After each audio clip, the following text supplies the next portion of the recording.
Չարենցավանը ասելով Հայաստանում բոլորը հասկանում են աշխատանք։ Ինչպես նոր նշվեց, աշխատանքի կենտրոն է միշտ եղել, ստեղծվել է արդյունաբերության հիմքով։ Այս քաղաքը ստեղծել է հայ մարդու աշխատանքը։ Այսօր Չարենցավանի երբեմնի արդյունաբերական փառքից մնացել են մի քանի հիմնարկներ, որի համար մենք շնորհակալ ենք այդ հիմնարկների կազմակերպիչներից, բայց հիմնական փառքը վերացել է։ Գործարանների մեծ մասը փակվել է քաղաքում։ Ինչ կա չկա հանվել է գործարաններից, երբ որ մենք ուզում ենք ասենք մի երկրի մասին լավ բան, ասում ենք ուժեղ տնտեսություն ունի, հարուստ երկիր է, բան է կարող արտադրի։ Չարենցավանը այն քաղաքն է, որ միշտ կարողացել է բան արտադրի, միշտ աշխարհին տալու բան է ունեցել, ստեղծվել է աշխատանքի վրա։ Այսօր հիմնական գործարանները փակ են։ Երբ մենք ասում ենք Հայաստանում արդյունաբերականացում, գործարանների վերադարձ, մարդիկ կասկածանքով են նայում։ Ձեզ մի հատ օրինակ բերեմ, որ դուք հասկանաք, թե ինչ է լինելու 47 օր հետո, երկրում փոփոխություններ բերելուց հետո, Սամվել Կարապետյանի առաջնորդությունը ստանձնելուց հետո։ Մի օրինակ ընդամենը։ Մեր երկիրը տարին ներմուծում է օտար երկրներից, գումար է ուղարկում օտար երկրների, տարեկան 60 միլիոն դոլարի 15,000 տոննա ցինկապատ ապրանք, մետաղ,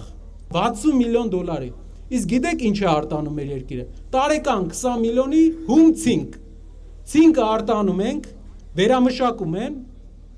հետ են բերում 2-3 անգամ թանկ մեզ են վաճառում։ Ինչն է խնդիրը, որ դա մեր երկրում չենք անում։ Ինչն է խնդիրը, որ այստեղ չենք անում այս քաղաքում։ Մի բանը, առաջնորդը։ Առաջնորդը, որ կազմակերպի դա։ Հարյուրավոր, հազարավոր աշխատատեղեր։ Երբ ասում են, ո՞նց եք ստեղծելու այդ աշխատատեղերը, հենց այսպես ենք ստեղծելու։ Երկիրը չի ներմուծելու, ինքն է արտադրելու, որովհետև ով եթե ոչ դուք գիտեք ինչ է արտադրությունը։ Երբ որ հարցնում են, ասում են ինչ է լինելու Հայաստանում, որն է լինելու մեր երկրի բարքերը, Սամվել Կարապետյանի առաջնորդությունը ստանձնելուց հետո։ Մի բան, մարդասիրություն։ Մենք այսօր տեսնում ենք, որ իշխանությունները սպասում է մարդուց մի ուրիշ կարծիք, մի թեթև սխալ, որ մարդու վրա քրեական գործ բացի, մարդուն անվանարկի, ատելության մթնոլորտ է մեր հայրենիքում։ Մարդասիրությունը իրար հանդեպ հարգանքն է, որը մեր ազգին հատուկ է։ Մարդասիրությունն է լինելու, իրար հարգելու, բոլորիս իրավական ու նաև հասարակական իրավունքն է լինելու Հայաստանի ապագա բարքը։ Թեթև թերությունը մեղք չի, թեթև թերությունը հանցանք չի։ Մենք պետք է սովորենք, վերասովորենք իրար հարգել, այն ինչ փշացրել են այսքան տարիների ընթացքում, պետք է այդ հարգանքը վերականգնենք։ Մեծ սերունդը գիտի, ինչքան է փոխվել հարգանքը մեր հասարակության մեջ։ Երկրի մասին։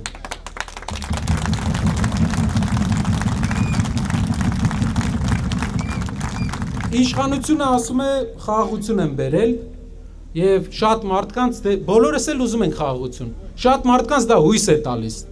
Եկեք մի հատ բան կարդամ, մի հատ մարդու խոսքեր են,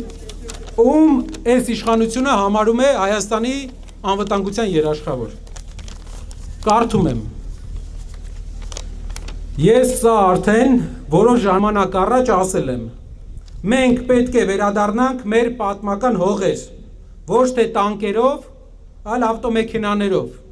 Եվ դա իրականացնելու համար հիմնական պատասխանատվությունը դրված է պետության վրա։ Սա ասում է մարդ, ում այսօրվա իշխանությունը համարում է Հայաստանի անվտանգության երաշխավոր։ Գիտեք ով ասում սա։ Իլհամ Ալիևը։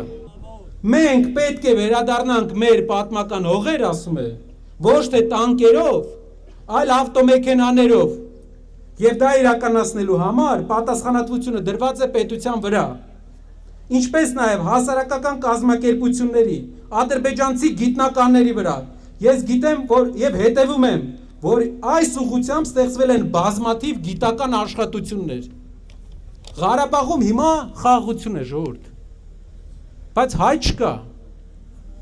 Մեզ ասում են խաղաղություն ու ասում են երաշխավոր էս մարդն է։ Էս մարդը գիտի, որ ինքը խաղաղություն է մեր հետ բերում։ Իրանք գալիս են։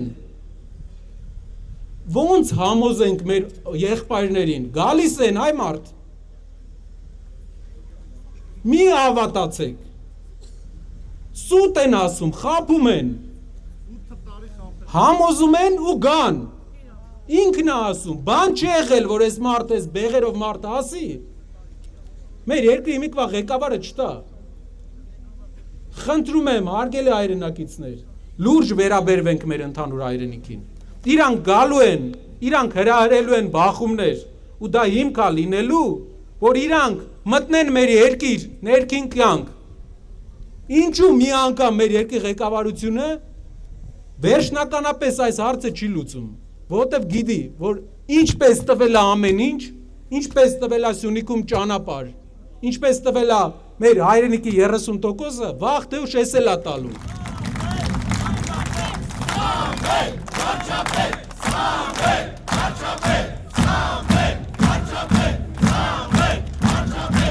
Երբ մենք ասում ենք ուժեղ երկիր պետք է ունենանք, մենք դա չենք ասում նրա համար, որ լավ կենացա դա, մենք այլ ընտրանք չունենք, մենք կամ ուժեղ երկիր ենք ունենում, կամը չենք նայում մյուս, ու վաղ թե ուշ ունենալու ենք այդ ուժեղ երկիրը, ու ուժեղ երկիրը կկառուցի այն մարդը, ով ամենամեծ փորձ ունի, երեք վարչապետը հելելա ասում է կալուգացի օլիգարխ, լսի, կուսակցության անունը, մարդը իր ընկերության անունը, աշխարհի բոլոր ծայրերում, տարե հայկական իր քաղաքի անունն է դրել, դու բերել, աշխարհի յուրաքանչյուր ծայրում, 4 ծայրերում իր ընկերությունը հայկական քաղաքի անունով է, իր ազգանունը, իր հայկական ազգանունը, բոլոր տեղերը, ընկերությունում բոլորը հայեր են աշխատում, դու բերել,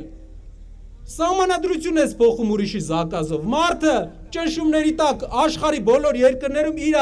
ազգի անունը պահել է, եկեղեցիներ է սարքել հայկական, դու ինչ ես արել, որ ասում ես կալուգացի օլիգարխ,